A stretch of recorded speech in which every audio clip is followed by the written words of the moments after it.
26 minutes past 7. In June the 2016, the Constitutional Court ruled that the Electoral Commission should obtain all registered voters in South Africa's addresses by the end of June 2018. We remember, and that was a big delay in the local government elections. The Commission is also, according to the Constitutional Court ruling, obliged to ensure that voters are registered in the areas of their residence.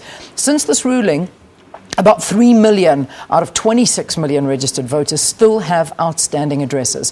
The Electoral Commission has incomplete and generic addresses for around about 3.7 million voters. Most of these voters live in rural areas. So in studio with us, we've got Sy Mamabolo, who is the acting CEO of the Electoral Commission. So I thank you. Thanks for coming in to Morning Live. So you launched this first phase of an online address capture facility where registered voters can actually provide their addresses, details via the website. First, how's that going? And secondly, this must be excluding a lot of people that don't have access to the internet. Well, excuse me, we are quite conscious of the fact that broadband is an uneven facility in the country, but we think that this gives us an opportunity to take advantage of digital development. It's a cheap way of doing it. But we are aware that it does exclude a substantial number of South Africans. For that purpose, this is only a phase of a bigger program. It's the first phase, as you correctly point out. Yeah. There are other initiatives which will be launched later in the year to cover those that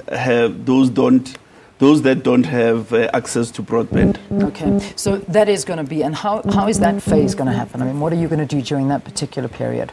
We will target those people in door-to-door types of campaigns. There's also a possibility that a substantial number of voting stations may be opened to accommodate those who don't have access to broadband. Yeah. Where does the problem come in? What actually happened? Why does the IEC not have the addresses of registered voters? Well, the issue is historical. When the voters' roll was started in 1998, at that point, there was never a requirement for addresses to be on the voters' roll. Okay. It is only in 2003 that the requirement was introduced. At that time, close to 18 million people were already on the voters' roll.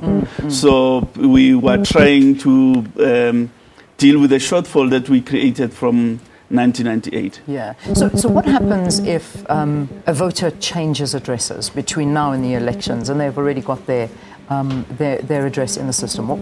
How do you deal with that? We will launch a second phase where every voter will have access to the website where they can go and change their address, and in so doing potentially also change their voting district. So this thing is going to be a permanent feature of the electoral scheme going forward. All right. Just finally, as we wrap up, we're heading into the news headlines.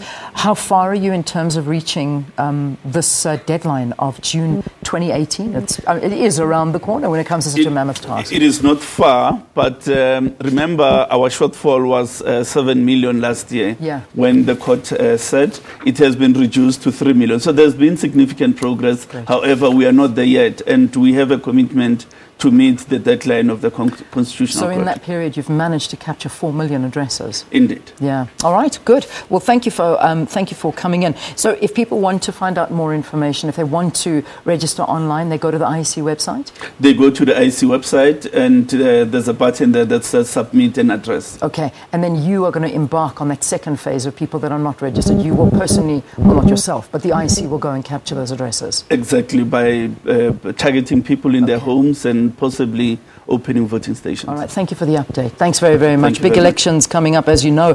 The general elections, of course, coming up in 2019. You may think it's far, but you know how these things creep up on us. A lot of work has to go into it. Sy Mamabolo is the acting CEO of the Electoral Commission, talking to us about that June 2016 Constitutional Court ruling that the IEC should obtain all registered voters in South Africa's addresses by the end of June 2018. So a long way to go, but the work is being done. Just gone 7:30. Let's get